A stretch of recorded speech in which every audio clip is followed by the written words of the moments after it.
اور آج کے جوان کس طرح سے بگڑ رہے ہیں۔ اس کا درد حضور کو خود بھی تھا، حضور بار بار سوچتے تھے میری امت کے جوانوں کا کیا ہوگا، اس لیے فرماتے تھے یا معاشر الشباب، اے جوانوں اپنی جوانی کی حفاظت کرنا، جلد نکاح کرنا۔ فرمایا تھا شباب شعبۃ من الجنون، جوانی ایک قسم کا پاگل پن ہے۔ اس وقت ہم مسلمانوں کے سامنے جو چند مشکل ترین مسائل ہیں، ان مشکل مسائل میں سے جو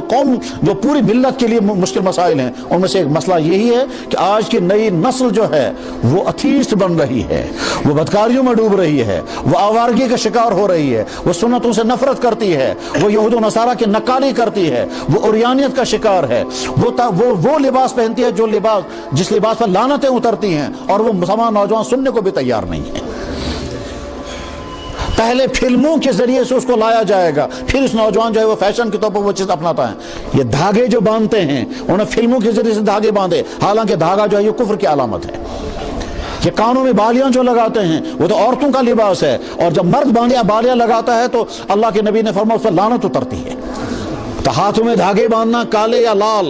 کانوں میں بالیاں لٹکانا، یہود و نصارہ جیسے بال بنانے، اسی طرح سے ایسی شرٹیں پہننا جن شرٹوں کے اوپر گندے جملے لکھے ہوئے ہوں گے، ایسی شرٹیں پہننا جن شرٹوں کے اوپر جانور بنے ہوں گے، یا شراب پینے والے ہیرو ہاتھ میں بوتل لے کر ہوں گے، اور یہ ہمارا نوجوان وہی شرٹیں پہن کر پیتا ہے، وہ ایڈورٹائز کر رہا ہے کہ میں اب محمد صلی اللہ علیہ وسلم کی امت کا جوان نہیں ہوں، میں تو کسی اور راستے کا جوان ہوں۔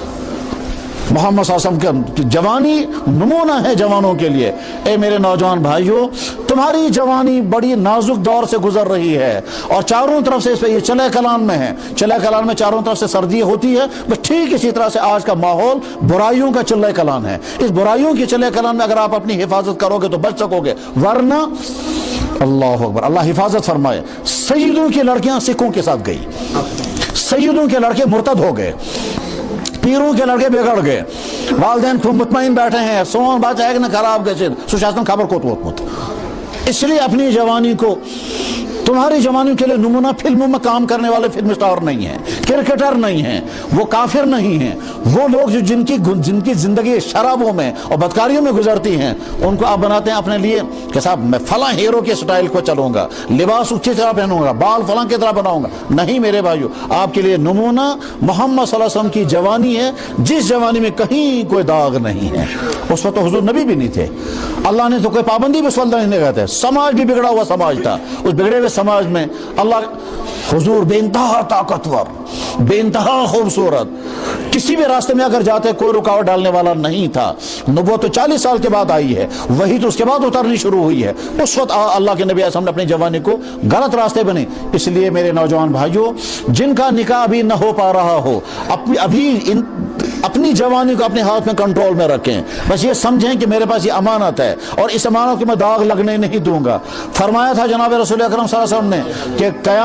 قیامت کے دن ہر انسان کو 5 باتوں کا جواب دینا پڑے گا، اور جب تک 5 باتوں کا جواب نہیں دے گا تب تک اپنی جگہ سے ہٹ نہیں سکتے۔ ان 5 باتوں میں سے ایک بات یہ ہوگی، تفصیل بتاؤ جوانی کیسے گزاری تھی، تم نے اپنی جوانی کہاں فنا کی تھی، اس کی ڈیٹیل بتاؤ۔ اور ہر انسان خود بولنے لگے گا، یا اللہ میں کلاسوں میں نے یہ کیا،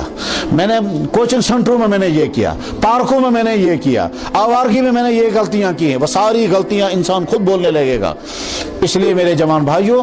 آپ اپنی والدین کے لیے سرمایہ، آپ اپنی ملت کے لیے سرمایہ، آپ دین کے لیے سرمایہ، مگر تب جب آپ اپنی حفاظت کر پائیں گے۔ اور حفاظت کرنے کے لیے ایک ہی ضابطہ ہے، وہ یہ کہ آپ یہ طے کر کے رکھو کہ ہمارے لیے نمونہ محمد رسول اللہ کی جوانی ہے۔ 25 سال تک آپ نے اپنی جوانی کو کوئی داغ نہیں لگنے دیا۔